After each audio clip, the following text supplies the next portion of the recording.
귀로 여는 세상, 영심이의 책방에 오신 여러분 환영합니다.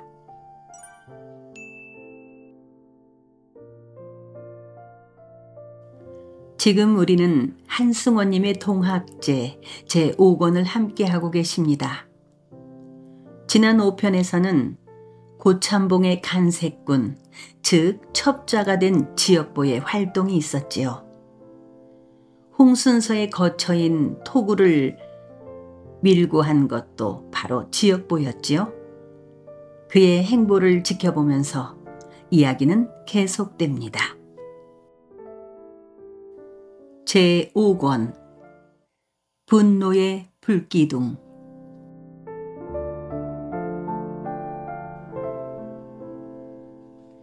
역졸들의 육모방망이.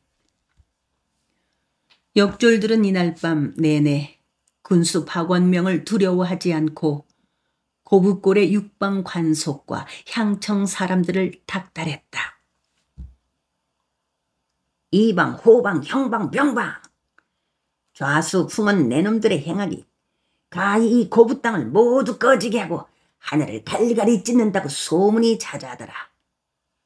내놈들부터 뜨거운 방망이 맛을 보아야 할 것이니라. 관속들과 향청 사람들은 역졸들의 닥달을 피하려고 쇠고기, 돼지고기, 닭고기, 안주와 맛 좋은 술을 대령했다. 역장들한테는 기생들을 안겨주었다. 이튿날 아침 느직하게 일어난 역졸들은 해장국으로 아픈 속을 풀고 육방 관속들과 향청 사람들을 앞세우고 강마을을 향해 발행하였다. 좌수 김봉현과 호장 은세방과 이방 은인식은 기꺼이 역졸들을 이끌고 다니면서 소요의 장두들을 검거하게 하였다. 그렇지만 역졸들은 안내하겠다고 나서는 김봉현과 은세방과 은인식을 따라다니는 체하다가 그들을 따돌렸다. 그들과 함께 다니면서는 자기들 마음대로 노략질을 할 수 없기 때문이었다. 평사는 역장 개칠이가 이끄는 조에 들어있었다. 개칠이는 평산을 언제든지 자기 옆에 두고 부리려고 하였다. 평사는 날이면 날마다 개칠이의 간발을 감아주고 집신을 신겨주고 페랭이를 씌워주곤 했다. 밤이면 개칠이의 자리를 펴주고 다리와 팔을 주물러 주었다. 허리를 밟아주기도 하고 개수통에 물을 떠다가 개칠이의 발을 닦아주기도 했다. 개칠이는 기생보다 평산을 더 좋아했다. 평산의 작달막한 몸을 끌어안고 미역질을 하곤 했다. 평산은 개칠이에게 엉덩이를 맡겨준 채 이를 갈곤 했다. 그의 가슴 속에서는 부링거리 이글거렸다. 개칠이 이놈을 언제 어떻게 쳐 죽일까? 개칠은 평산에게 말했다. 너 기생 품어봤냐? 이쁜 새것 하나 얻어주래. 생각만 있으면 말해라. 내 말 한마디면 된다. 나는 기생들 싫다. 기생들보다는 내가 100배는 더 좋아. 기생년들은 아무리 새 것이라도 한두 번 타보면 싱거워져. 처녀라는 것은 또 얼마나 맹탕인지 아냐? 가만히 몸을 맡겨주고 있는 처녀 속살은 참말이지 송장의 그것이나 다를 바 없다. 개칠이의 말에 평사는 고일평의 아내 안씨와 가운내와 누이 동생 공예가 생각났다. 온몸이 대번에 후끈 달아올랐다. 평산을 끌어안은 채 몸부림을 쳐대던 안씨의 무르익은 알몸이 떠올랐다. 고참봉한테 안기어 자곤 하다가 풀려난 가운내는 이제 악산의 차지가 되었을까? 금산의 차지가 되었을까? 공예는 시방도 고참봉한테서 자곤할 것이다. 고참봉은 짐승만도 못한 놈이다. 개벽세상이라는 것은 언제 올까? 그게 얼른 왔으면 좋겠다. 개벽세상이 오기만 하면 장흥 내덕도로 달려가야 한다. 고참봉을 죽이고 안씨를 고일평으로부터 빼앗아 데리고 살아야 한다. 안씨는 배가 많이 불러 있을 것이다. 늦은 여름쯤이면 아기를 낳을 것이다. 개벽세상이 오기만 하면 고참봉의 모든 것은 내 것이 될 것이다. 달천마을 어구에 외따로 떨어진 집 앞에서 개칠이가 발을 멈추었다. 자갈을 섞어 넣어가면서 정교하게 쌓은 흙담이 제법 높고 대문간이 따로 있는 것으로 보아 밥술 깨나 두고 먹는 집임이 분명했다. 집안은 조용했다.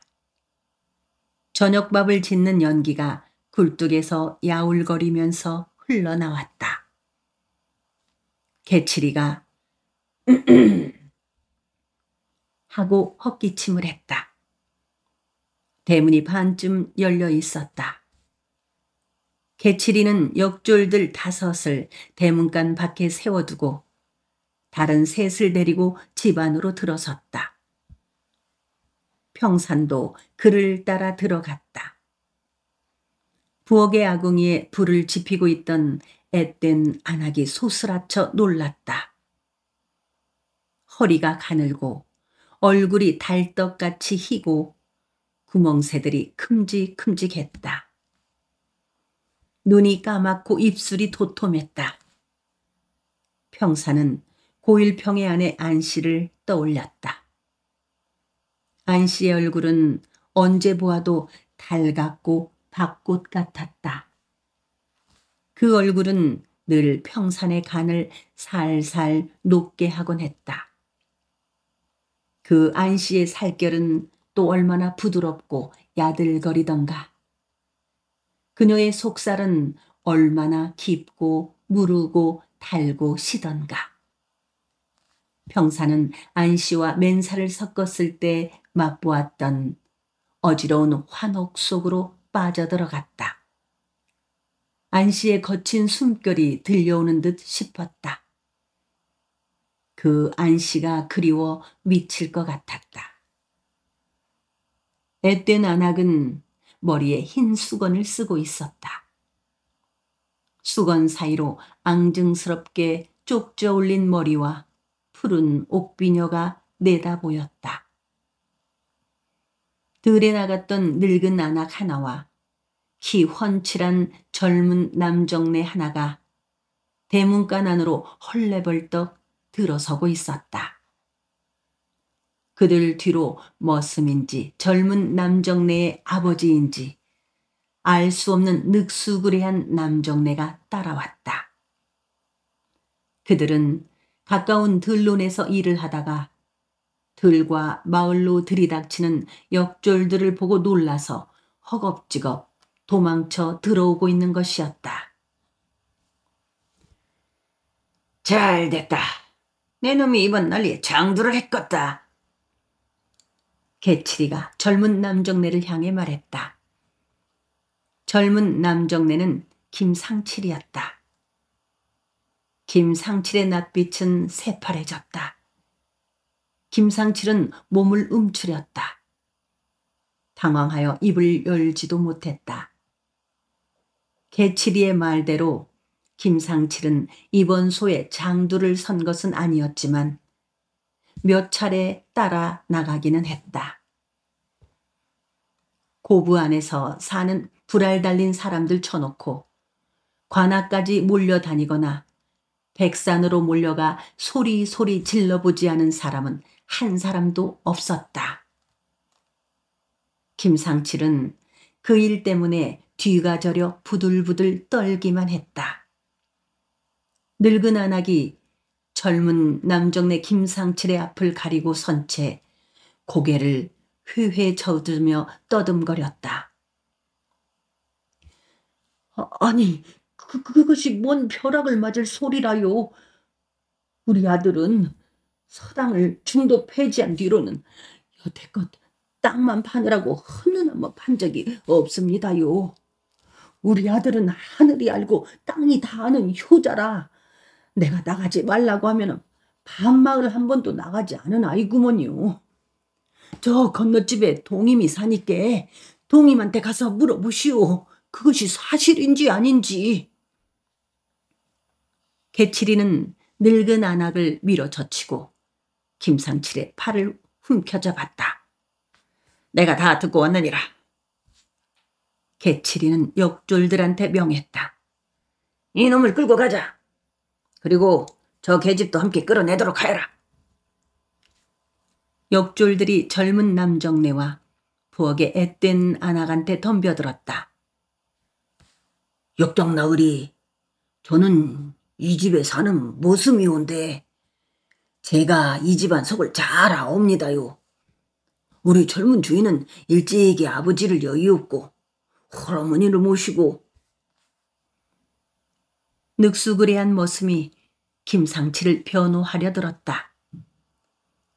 아이고 나으리, 우리 아이들은 참말이제 아무지도 없사옵니다요. 지나새나 땅만 파고 사는 두더지와 한 가지인 사람들이구먼요. 늙은 안악이 개칠이의 두루마기 자락을 붙잡고 늘어졌다. 개칠이는 늙은 안악을 발로 걷어찼다. 다른 역졸 하나가 늑수그레한 머슴을 밀어붙였다. 머슴은 뒤로 나가 떨어졌다. 네 이놈! 늙은 내 놈도 함께 끌고 와서 물고를 내놓기 전에 싹 물러가라. 개칠이가 넘어져서 버리적거리는 늙은 안악에게 말했다. 아들과 며느리를 구하려거든 금폐물, 은폐물, 엽전들 있는 대로 다 가지고 관하러 오너라. 내 이놈의 죄가 밉기는 하지만 그 죄를 돈으로 바꾸어 줄 아량은 있느니라. 역졸들은 젊은 안악과 김상칠을 대문 밖으로 끌고 나갔다. 김상칠은 나는 아니오 하는 변명 한마디도 못한 채 이끌렸다. 개칠이는 그가 입 한번 달싹하지 않은 것으로 미루어 밑이 구리는 기는 구린 놈이라고 확신을 했다. 개칠이는 다시 버리적거리는 늙은 안악과 부들부들 떨고 있는 늑수그레한 머슴을 향해 소리쳐 말했다. 우리들은 나라님을 거역한 놈들을 뒤끝이 어떤 것인가 똑똑히 보여주러 왔느니라. 평사는 개칠이가 가증스러웠다. 그는 젊은 남정네 김상칠과 앳된 안악을 돌려보내주고 싶었다. 그렇지만 평사는 그러할 힘이 없었다. 평사는 으스대면서 대문간을 나서는 개칠이의 뒤를 말없이 따르기만 했다. 늙은 안악이 평산의 팔을 붙들고 울부짖듯 말했다. 여보시오, 참말로 착하고 순하게 생긴 양반, 우리 아들 좀 살려주시오. 우리 아들은 망고의 가시네같이 순하고 착하고 암띠나이요. 그저 남들 하자는 대로 뒤를 따라다녔을 뿐이구먼요. 여보시오, 여보시오. 순하게 생긴 양반, 우리 아들 좀 살려주시오. 그 은혜는 내 머리털로 신을 삼을게라오. 평사는 늙은 안악의 손을 뿌리치지 못하고 한동안 서 있었다. 늑수그레한 머슴도 평산에게 매달려 통사정을 했다. 개칠이가 평산을 향해 빨리 오지 않고 무얼 꾸물거리느냐고 소리쳤다. 평산은 어찌할 수 없이 늙은 안악과 늑수그레한 머슴의 손을 뿌리쳤다. 그러나 늙은 안악과 머슴은 달려와서 다시 평산을 붙들었다. 평산은 붙들어 잡은 늙은 그들을 다시 뿌리치고 도망을 치듯이 걸음을 빨리 했다. 평산의 머릿속에 물속에서 허우적거리며 악을 써대던 어머니의 모습이 떠올랐다. 개칠이를 죽이고 싶은 충동이 일었다. 저런 놈들은 왜 날벼락도 안 맞고 잘만 사는 것일까? 이런 때 하느님은 무얼 하고 있단 말인가? 동구 밖으로 나온 개칠이는 자기가 이끄는 역졸들 8을 둘씩 짝지어 마을로 들여보내면서 둘이서 한 놈씩을 잡아오너라. 같은 값이면 국물이 푸짐하게 나올 만한 놈들을 붙잡아와. 잘 살펴보고 밥쓸 개나 두고 먹고 사는 집에서 잡아와야 한단 말이다. 그게 무슨 말인지 알겠느냐? 역졸들은 먹이를 찾아 달려가는 굶주린 야수같이 마을을 향해 달려갔다. 개칠이는 그 역졸들의 뒷모습을 보면서 하고 큰 기침을 했다. 동구박 들머리로 천태산의 나지막한 산줄기가 뻗어 있었다. 그 산줄기의 솔숲에는 눌눌한 개밥들이 솟아나고 있었다. 그 숲속에서 꾀꼬리들이 울었다.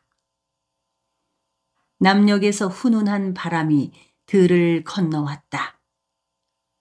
풀잎들이 춤을 추듯이 흔들거렸다.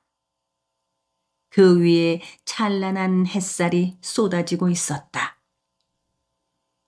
개칠이는 평산과 함께 김상칠과 앳된 안악을 이끌고 낮은 산줄기의 숲속으로 들어갔다.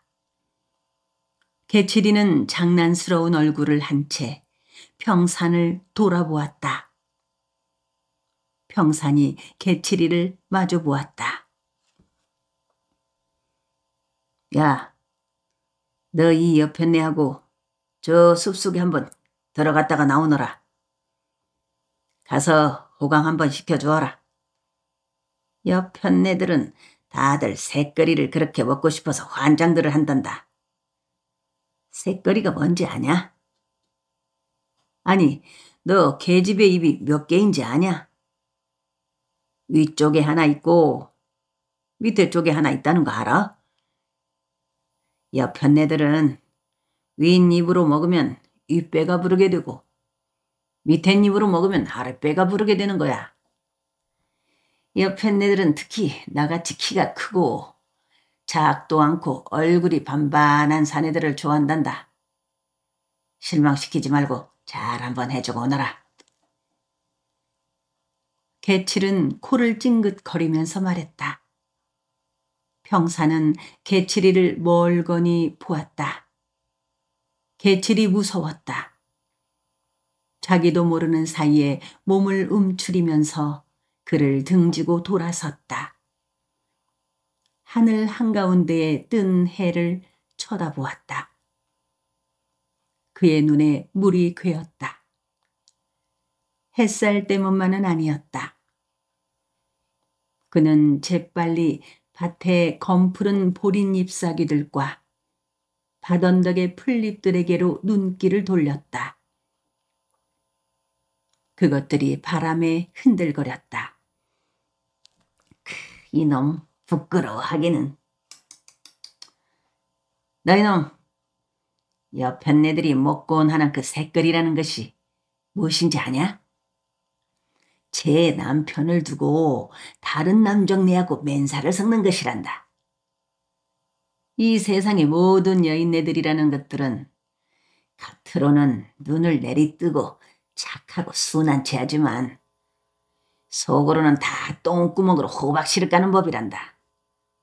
자기 남정네 모르게 외간 남자하고 사통을 한단 말이야. 평사는 개칠이의 말이 옳은지도 모른다고 생각했다. 고일평의 아내 안씨를 떠올렸다. 날이 훤히 밝아올 때까지 그의 몸을 풀어주려고 하지 않던 안씨의 땀에 젖은 알몸에 대한 생각이 그의 살갗에 좁쌀 같은 소름들을 돋게 했다. 안씨는 나를 새거리의 대상으로서 받아들인 것이 아니고 참으로 좋아했었다. 내 시를 받기 위해서만은 아니었다. 빨리 데리고 들어가.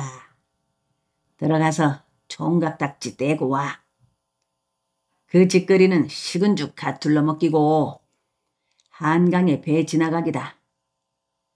자국이나 흔적이 남지 않고 달콤새콤 재밌기만 한 것이라고. 내 너한테 특별하게 선심을 쓰는 것이니까 내 눈치 보지 말고 어서 들어가 봐. 내 놈이 들어갔다가 나와야 다음에 내가 들어가지. 어서 들어가. 어젯밤에 쇠고기 실컷 퍼먹었으니까 아래끝 힘은 넘쳐날 것이다. 개칠이가 불같이 재촉했다. 평사는 진저리를 치면서 개칠이에게 고개를 저어주었다. 저는 그런 짓 못하구만요.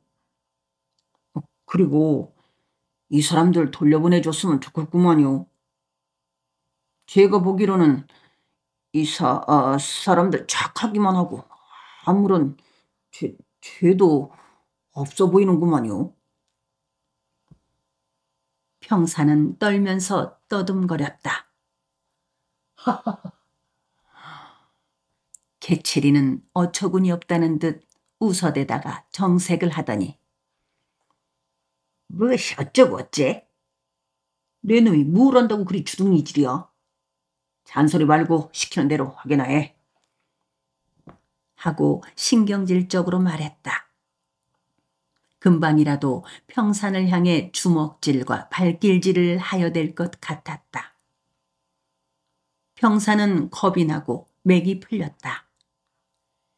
개칠이를 외면하고 돌아서면서 부들부들 떨기만 했다. 이런 병신 같은 놈 보소. 개칠이가 꽥 소리를 질렀다. 평사는 반사적으로 개칠이를 향해 돌아섰다.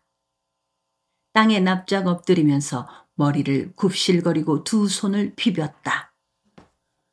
살려주십시오. 역적 나으리. 야, 이 자식아. 내가 내 놈을 잡아먹겠다고 하냐 어쩌냐. 이 여편네 데리고 저 숲속으로 들어가서 새꼬리 한번 먹여주고 오라고 하니께. 파리같이 손만 비비고 자빠져 있는 꼴 좀 보소. 참네. 내 놈은 천상 하늘에서 타고난 종놈이다. 종놈이야. 개칠이는 기막혀 했다. 평사는 울먹거리면서 두 손을 비비기만 했다. 평산을 노려보던 개칠이는 좋다. 그러면 내가 먼저 어떻게 새끼리를 먹여주는지 본을 한번 보여주마. 하고 나서 젊은 남정네 김상치를 늙은 소나무 옆으로 끌고 갔다. 그 나무의 밑동에 칭칭 동여 묶어 놓았다. 김상칠은 얼굴에 핏기가 하나도 없어졌다. 그는 부들부들 떨면서 개칠이에게 통사정을 했다. 역적 나으리 제발 살려주십시오. 나나 저 사람은 참말이지 아무런 죄도 없습니다요. 개칠이는 김상칠의 말을 아랑곳하지 않고 앳된 안악을 이끌고 숲속으로 들어갔다. 안악은 끌려 들어가지 않으려 뻗대었지만 개칠이의 우악스러운 힘을 당할 수 없었다. 그녀는 개처럼 이끌려갔다. 개칠이는 숲속으로 여남은 걸음쯤 들어가다가 멈추어 섰다. 잔 소나무들 사이에 잔디가 깔려 있었다. 개칠이는 여인을 잔디 위에 눕히고 치마를 헤쳤다. 여인이 몸을 외틀고 몸부림치고 발버둥치며 반항을 했다. 개칠이는 여인의 뺨따귀를 철썩 갈겼다. 여인이 두 손으로 얼굴을 감쌌다. 개칠이가 여인의 얼굴을 다시 한번 감타했다. 여인이 비명을 질렀다. 개칠이가 여인의 몸을 타 눌렀다. 소나무 밑동에 묶인 젊은 남정네 김상칠이 하고 악을 썼다. 여인이 하고 절망적인 소리를 질렀다. 그것은 개칠이의 남성을 어찌할 수 없이 받아들이는 소리였다. 그 순간 김상칠이 어이구, 하나님 도우셔요 하고 소리쳤다. 그는 벌레처럼 몸부림을 치고 발버둥을 쳐댔다. 개칠이는 바지에 괴춤을 끌어올리면서 숲 밖으로 걸어 나왔다. 침을 퇴 하고 뱉으면서 아따, 길이 반들반들하게 나가지고 세상 싱겁고 맛대가리 없다 하고 말했다. 평산을 향해 야, 내가 길 쫙쫙 내놓았으니까 얼른 가서 총각면이나 해라. 얼른 가보란 말이야.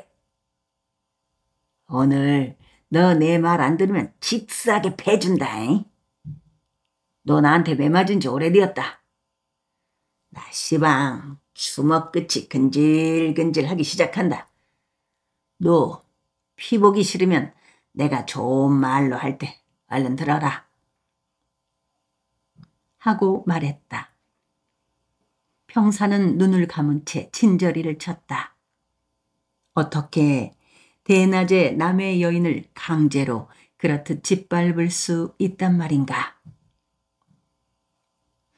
나으리, 쇠뇌는 참말이지 그렇게 그런지 못하겠구만요.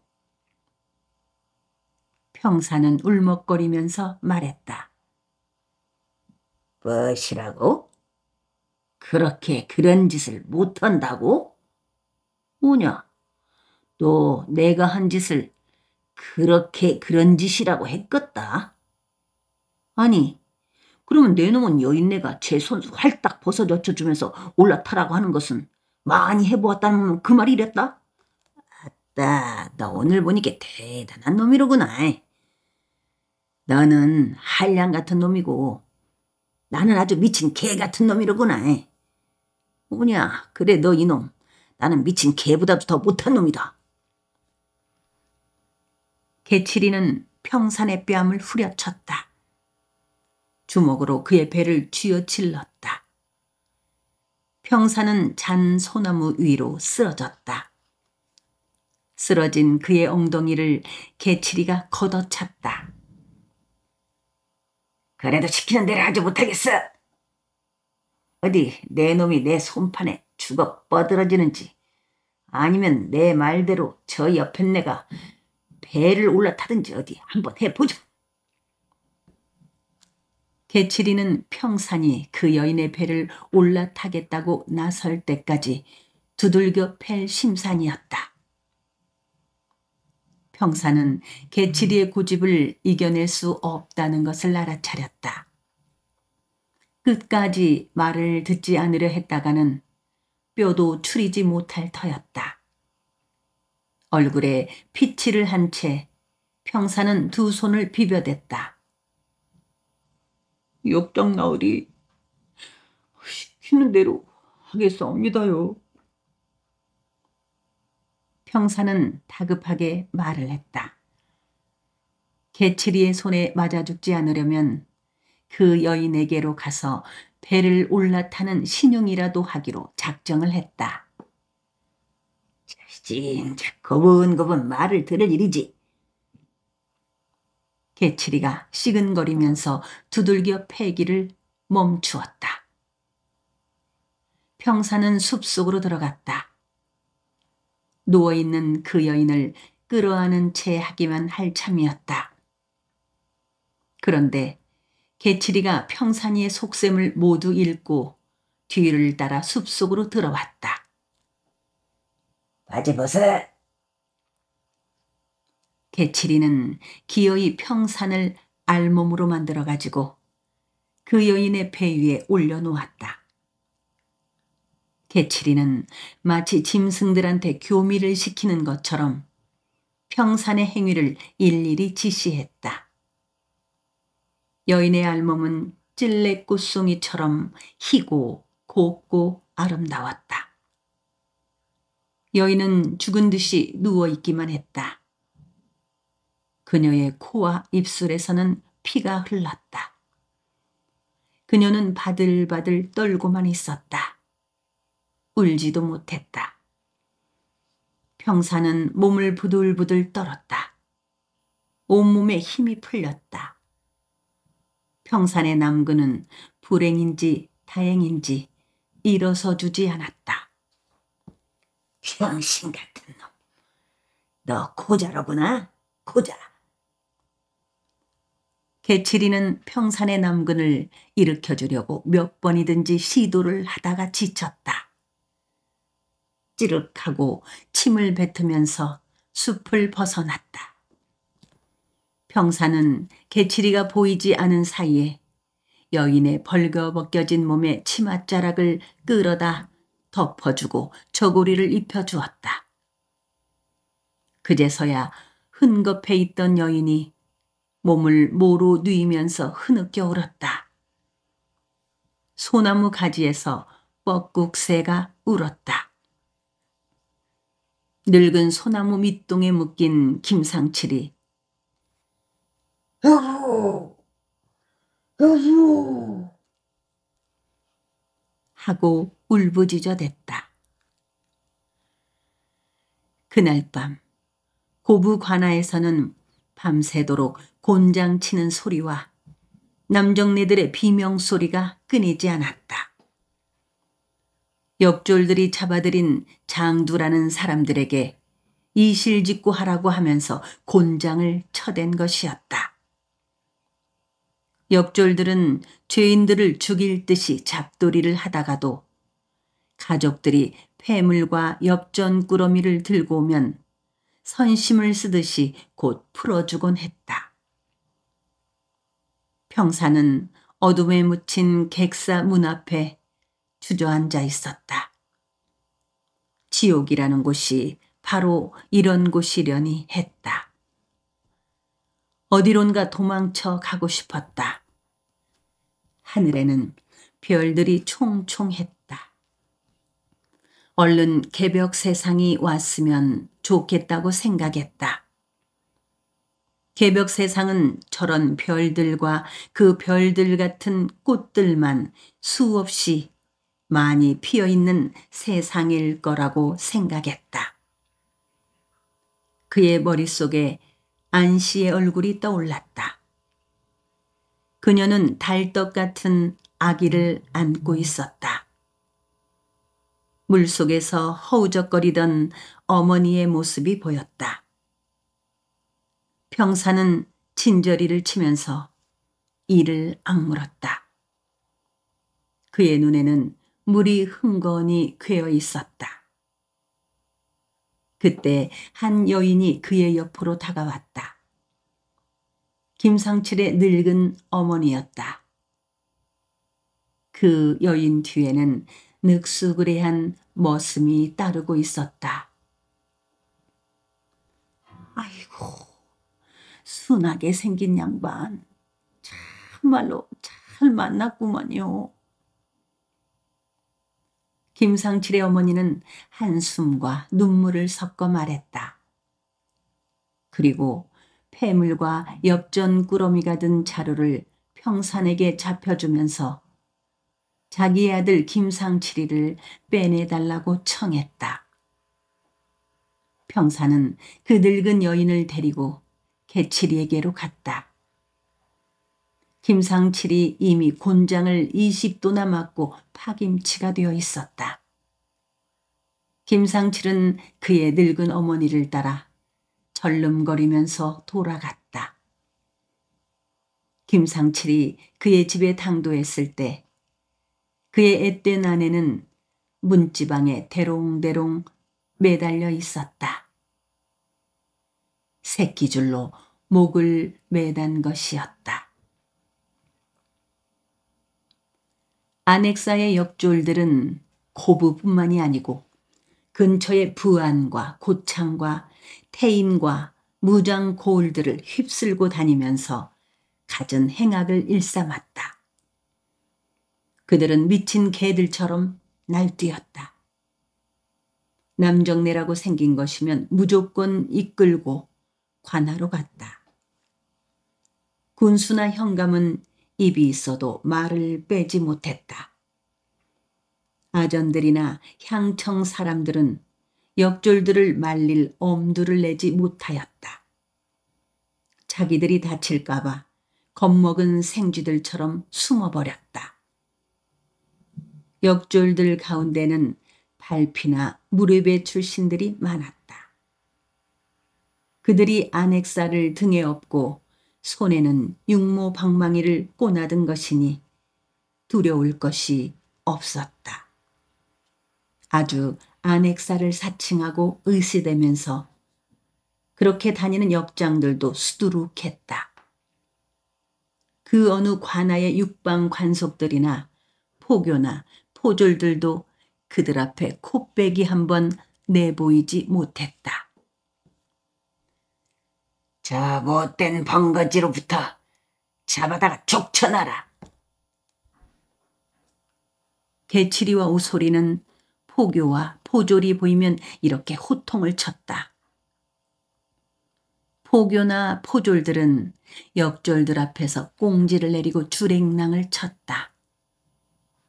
육방 관속이나 포교나 포졸들은 역졸들의 행악을 잘 알고 있었다. 그들한테 당하고 나면 미친 개한테 물린 것하고 똑같아서 어디다가 하소연할 때도 없는 것이었다. 그들은 무릎에나 발피로 떠돌 적에 포교나 포졸들한테 당했던 분풀이를 이제 하려 드는 것이었다. 포졸이나 포교들이 도망치고 없는 바닥에서 역졸들은 모두 왕이 되어 있었다. 눈에 보이는 계집은 모두 그들의 차지가 되는 것이었다. 번듯한 집의 대문간을 부술듯이 두들기고 들어가서 불알 달린 자들을 굴비 엮듯이 엮어 줄줄이 끌어냈다. 설상가상이었다. 고부 무장, 부안 흥덕, 고창과 태인 등지에서는 한양에서 온 포교나 포졸들이 들깨떼처럼 깔리었고 전라 가명에서 나온 포졸이나 포교들이 굶주린 일이나 승냥이 떼처럼 휘젓고 다녔다. 감사 김문현은 안핵사가 휘젓고 다닐 때에 함께 휘저어서 그 고장 토인들의 얼을 속속들이 빼놓으라고 가명의 포군들한테 영을 내린 것이었다. 전라도 안의 백성들이 아주 동학이라는 것에 신물이 나도록 만들어 놓을 참이었다. 그 경포와 영포들 속에서 경기도나 경상도나 충청도에서 온 사람들이 많이 끼어 있었다. 그들은 드러내놓고 전라도에서는 구시라치 노릇도 해먹기 어렵다더라. 어이 개먹나니 같은 종자들은 원님이 하는 일마다 불평불만을 늘어놓는더라고. 걸핏하면 밀란을 일으키고 나는 이 개땅새 놈들을 다 쓸어내다가 소위바다에 쳐넣어야 하는 거요. 이 기회에 아주 이 개땅새 놈들 씨를 말려야 해요. 그래서 자고로 자령 산맥 이남에서는 구시라치를 뽑아 쓰지 말라고 했지 않았겠나? 개땅새라는 말이 어째서 붙었건디? 하고 소리쳐댔다. 그들은 닥치는 대로 젊은 부녀자들을 희롱하고 겁탈하고 재물개나 있을 법한 집들로 쳐들어가서 벼썸을 실어내고 엽전을 훑어내고 일본 은전을 내놓으라고 협박을 했다. 물상 객주집에 들어가서는 어음을 끊어달라고 윽박지르기도 했다. 사람들은 집을 버리고 숲속으로 도망쳐갔다. 안핵사가 끌고 온 역졸들과 한양에서 온 포근들은 전라도 사람들 씨도 남지 않겠다. 고란이 흉흉해졌다. 점차 텅텅 비어갔다. 이대로는 못 산다. 이래 죽으나 저래 죽으나 죽어가기는 매 한 가지다. 이 반사판이다. 사람들은 억분을 억누르지 못하고 몸을 떨었다. 주먹을 부르짖고 몸부림쳤다. 하나씩 둘씩 모이기 시작했다. 우리도 힘을 합쳐야만 하네. 내 재산, 내 여편네를 보호하려면 우리가 낯들고 괭이 들고 나서야 해요. 사람들은 집에 있는 연장을 하나씩 들고 달려나왔다. 신임 군수 박원명은 이때 의분을 참지 못했다. 우려했던 일이 안핵사 이용태로 말미암아 터지고 말았다. 어디론가 잠적한 전봉주는 이용태의 역졸들이 저지르고 있는 행악을 지켜보면서 무릎을 치고 쾌재를 부를 터이다. 하늘은 기회를 노리고 숨을 죽이고 있는 전봉준한테 그것을 주고 있는 것이다. 기회라는 것은 무엇인가?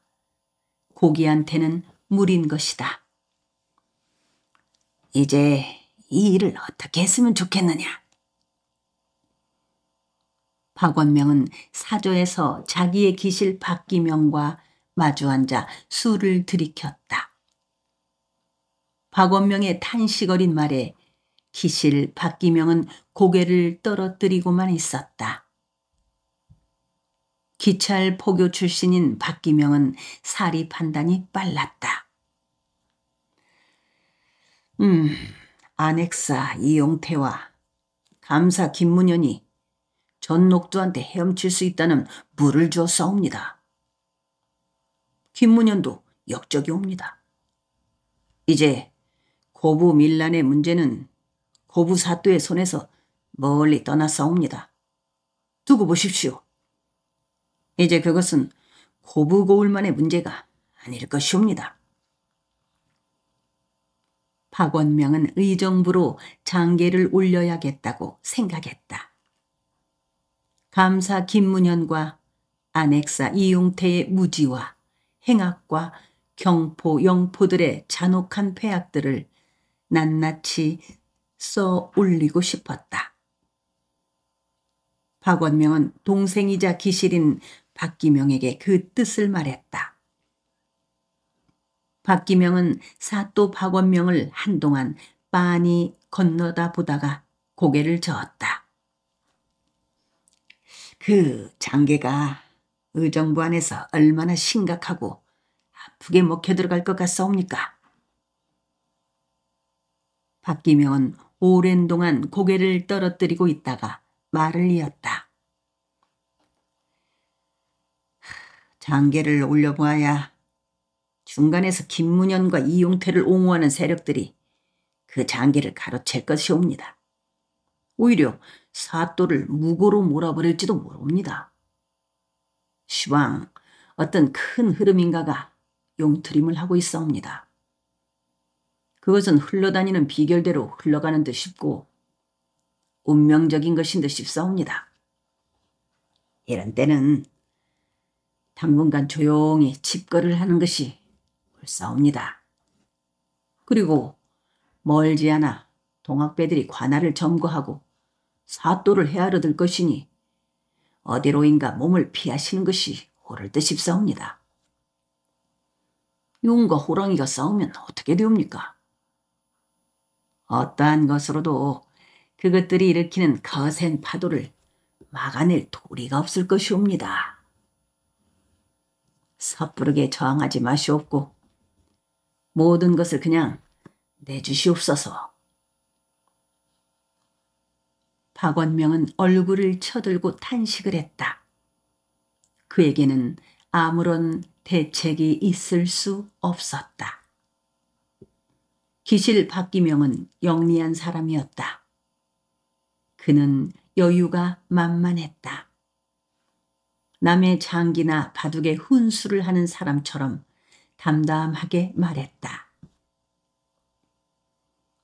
불은 타오르면 언젠가는 꺼지는 법이옵니다. 김문현이나 이용태들의 검은 세력도 사그라지고 동학배들의 저 미친 듯한 힘도 언젠가는 사그라질 것이옵니다. 그 모든 것들이 사그라질 때에 천천히 일어나 힘을 쓰실 수 있도록 은밀하게 도모함이 마땅할 줄로 옵니다. 전녹도 뒤에 사람 하나를 따라 붙여 놓으십시오. 불처럼 일어난 기는 반드시 쇠하는 법이옵니다. 전녹두의 기가 쇠할 때 그를 잡아 바친다면 큰 것을 얻을 수 있을 것이옵니다. 그리고 세상은 모름지기 힘을 따라서 열리기도 하고 닫히기도 하옵니다. 천국이나 일본국이나 미리견 쪽에 줄을 단단히 움켜잡아야 합니다. 박원명은 술을 들이켜기만 했다. 박기명의 말이 옳은 듯 싶기는 한데 그 실현 시기가 너무 유원한 것인 듯 싶었다. 박기명이 말을 이었다. 박기명은 세상의 모든 구시라치들을 깔보았다. 제 벗 하나가 순창 피로뜸이라는 곳에 살고 있는 매우 약삭 빠르고 기민한 동학도인 한 사람을 알고 있사옵니다. 제 벗도 그 동학배들하고 가까이 어울리는데 그 벗은 매우 약삭 빠져서 양다리를 걸친 것이옵니다. 동학배들의 개벽 세상이 올 것을 대비하느라고 동학에 입도를 한 것처럼 가장을 한 사람이온데 실은 귀철 포교들한테 늘 간세꾼 노릇을 하옵니다요. 피로뜸에 산다는 그 김가성을 가진 도인도 같은 처지인 사람인지라 전녹두를 붙잡기 위해서는 그 피로뜸에 김가성을 가진 도인 같은 사람을 이용하는 것이 가장 현명한 일일 것이옵니다. 사필귀정이라는 말은 진리옵니다. 저는 그 말을 그렇게 풀지 않고 사필귀정이라고 풀곤 하옵니다. 즉 모든 것들은 밖으로 놔둘다가도 반드시 자기가 먹던 우물물로 되돌아오는 것이라고 말입니다. 전녹두는 장차 다른 어느 누구보다도 사또 나으리의 손에 잡혀 그가 저지른 만큼의 보가피를 당해야 할 것이옵니다. 그 전녹두는 큰 물고기옵니다. 바로 사또가 그 자를 잡아들여 공을 세워야 하는 것이옵니다. 박기명은 말을 멈추고 술잔을 들었다. 그는 속으로 흥 하고 코방귀를 뀌었다. 전봉주를 잡아들임으로써 얻게 될 공은 박원명한테 넘겨주지 않을 것이라고 박기명은 생각했다. 그 큰 고기의 대가는 매우 클 것임에 틀림없는 것이었다. 무장 송문수의 집에서는 전봉준, 손화중, 김도삼, 정익서, 최경선, 송대화, 정백현, 송희옥, 강경중, 송경찬, 송진우 등이 모여 앉아 수기를 하고 있었다. 그들은 먼저 하늘님에게 심고부터 했다. 방 한가운데서는 솥에 기름불이 야울거렸다. 그들은 숨소리도 크게 내지 않았다. 솥에 기름불 하나를 켰을 뿐인 방 안은 어슴푸레 하였지만 그 방 안에 모여 앉은 사람들의 가슴에서는 대낮 같은 빌러울들이 파동을 일으키고 있었다. 그 빗노을의 파동들이 한데 모여 바야흐로 개벽 세상에 먼동을 트게 하려고 용트림을 하고 있는 것이었다. 그들의 가슴은 들떠 있었다. 그들이 반뜨는 하늘님의 조화가 그들에게 기회를 내리고 있었다. 안핵사 이용태와 감사 김문현과 경포들이 그 기회를 보다 빨리 끌어당겨 주고 있었다. 안핵사 이용태, 감사 김문현이라는 자들도 사실은 우리 편이오. 송문수는 감격 어린 소리로 말했다. 송문수는 접주급의 사람들이 모두 자기의 집으로 와서 그 거사를 모의하고 있는 것을 영광스러워했다. 손아중은 송문수의 손 하나를 굳게 잡아주었다. 문 밖에서는 젊은 도인들 20명쯤이 숨을 죽이고들 있었다. 달이 뜨려면 아직 1시경쯤 있어야 할 터였다. 젊은 도인들은 멍석을 깔고 울 안의 절진에 있는 어둠을 지키고 있었다. 그들은 방 안의 접주들이 시킬 심부름을 기다리고 있었다. 젊은 도인들 가운데서 다른 한 무리는 송문수의 집 울 밖에서 띄엄띄엄 은신해 있었다. 외부 사람들의 근접을 막으려는 것이었다. 전봉주는 아랫목 한가운데에 바람벽을 등진 채 반가부좌를 하고 있었다. 손아중이 그와 마주 앉아 있었다. 그들 두 사람의 눈길이 마주쳤다. 전봉주는 손아중의 눈빛에서 불같은 그의 뜻을 읽었다. 손아중은 결행할 뜻을 가지고 있었다. 물론 그래야 한다고 전봉주는 생각했다. 그러면서도 전봉주는 자기도 모르는 사이에 손아중의 눈길을 피했다. 그의 마음은 약해지고 있었다. 그의 머릿속에는 죽음에 대한 생각이 담겨 있었다.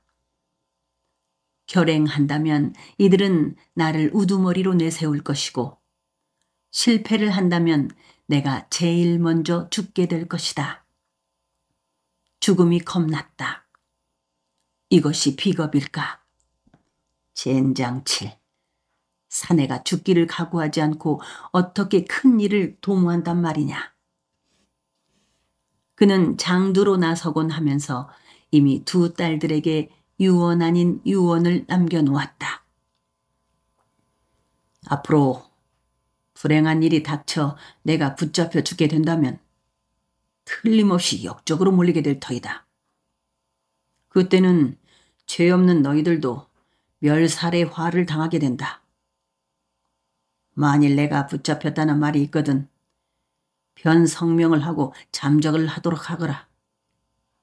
사람은 모름지기 이 세상을 살아가려면 자기의 삶을 열심히 사랑하여야 하고 그 삶을 사랑하려면 어떤 방법으로든지 살아놓고 보아야 하느니라. 죽으면 끝장인 것이야. 개똥밭에 둥글더라도 이승이 좋다는 말도 있지 않더냐. 그 유언은 모순이었다. 그 모순에 대하여 그의 딸들은 항변하려 하지 않고 울기만 했다. 그는 우는 딸들을 앞세우고 제 어머니의 무덤에 갔다. 이승에서의 마지막 하직이었다.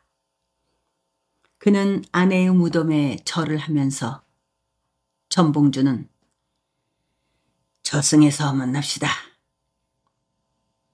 하고 말을 했던 것이다. 눈을 감고 있는 전봉준을 향해 장의문을 돌리도록 하십시다. 기회는 항상 기다리고 있지를 않사옵니다. 이제는 한양성으로 가는 길이 있을 뿐이옵니다. 하고 송대화가 말했다. 그 말은 방 안에 앉은 그 어느 누구라도 할 만한 말이었다. 이 일을 제기할 사람은 아무도 없었다. 그들은 모두 이 기회를 기다리고 있었던 것이다. 소나중의 눈이 번뜩 빛을 발했다. 소나중과 전봉주는 어린 시절부터 사귀던 벗이었다. 전봉준이 고개를 끄덕거렸다. 소나중이 정백현에게 말했다. 정 접장이 일필휘지로 장의문을 써버리시지요. 송문수가 지필묵을 내놓았다. 정 접장이 초안을 잡아주시면 우리 모두들 한 장씩 필사를 하여 발젠 젊은 도인들에게 돌리도록 하지요. 그 말씀이 옳사옵니다. 그들은 모두 먹물이 많이 든 사람들이었으므로 어느 누구가 붓을 든다 할지라도 장의문 한 장쯤은 눈 깜짝할 사이에 간단히 필사해낼 수 있는 필력들이었다. 정백현이 사양하지 않고 일사천리로 장의문의 초안을 작성하였다. 글자 한자 한자, 글귀 한 구절 한 구절이 그가 잡은 붓끝에서 흘러나왔다. 과연 달필이었고 명문장이었다. 둘러앉은 사람들이 한지에 씌어지고 있는 장의문의 문장들과 정백현의 얼굴을 번갈아 보았다. 초안이 다 된 장의문을 정백현이 읽어내렸다. 세상에서 사람을 귀하다 함은 인륜이라는 것이 있기 때문이다.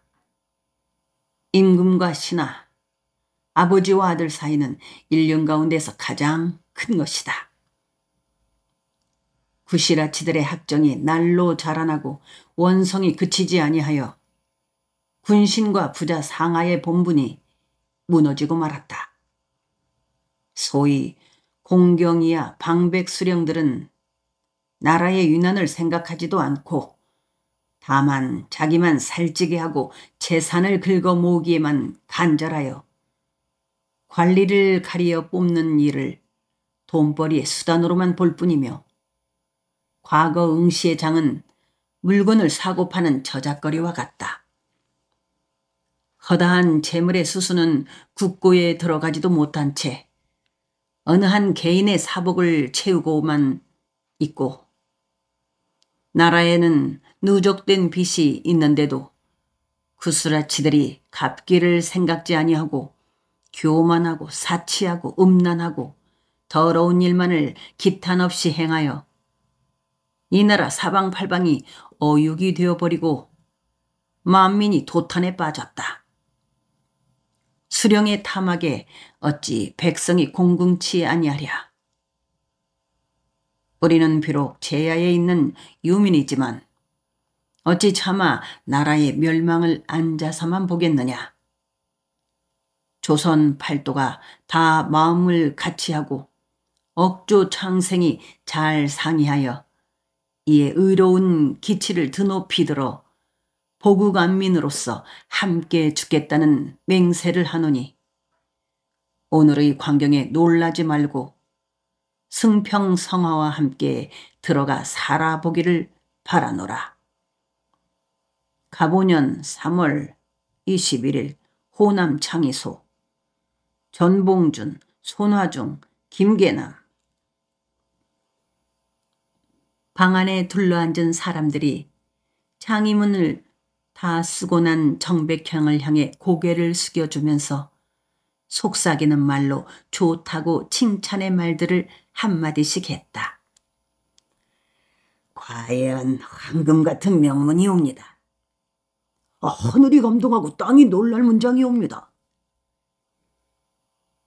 그렇지만 전봉주는 창의문의 내용에 불만스러운 점이 많았다. 거기에서는 주자학의 냄새가 너무 많이 났다. 그렇다고 그것을 타박할 수 없었다. 이미 썩어 문드러진 것일지라도 아직 주자학이라는 것은 이 땅 백성들이 마시고 사는 물이고 헤엄치고 사는 물이었다. 좌우간에 이제는 빼어든 칼이다 하고 전봉주는 생각했다. 그 창의문을 받아든 채 전봉준이 말했다. 이제 내 목숨은 내 것이 아니고 도를 위한 것입니다. 이 나라의 사직을 위한 것이고 도탄에 빠진 만 백성의 것입니다. 여러분들의 목숨도 마찬가지입니다. 둘러앉은 사람들은 다투어 그 창의문 한 장씩을 필사하였다. 그것을 문 밖의 젊은이들이 들고 달려들갔다. 젊은이들은 간발에 집신을 신고 들매끈을 단단히들 하고 있었다. 멀리 다녀올 젊은 도인들은 괴나리 못짐을 지고 그 짐 뒤에다가 집신 서너 켤레씩을 매달고 있기도 했다. 한 사람은 흥덕, 고부, 부안, 만경, 옥구, 임피로 갔고 다른 한 사람은 고창, 정읍, 태인, 금구, 김제, 익산으로 가고 또 다른 한 사람은 영광, 한평, 무안, 목포, 해남, 강진으로 갔다. 다시 또 다른 한 사람은 고창, 장성, 담양, 순창, 남원, 장수, 진안으로 갔고 그리고 또다시 다른 한 사람은 곡성을 거쳐 구례, 광양, 순천, 나간, 보성, 흥양으로 갔고 마지막으로 한 사람은 고창, 장성을 거쳐 광주, 화순, 장흥으로 갔다. 충청도와 경기도 쪽으로 가고 경상도 쪽으로도 갔다. 서장옥에게도 보내고 보은에 머무르고 있는 최시영에게로도 보냈다.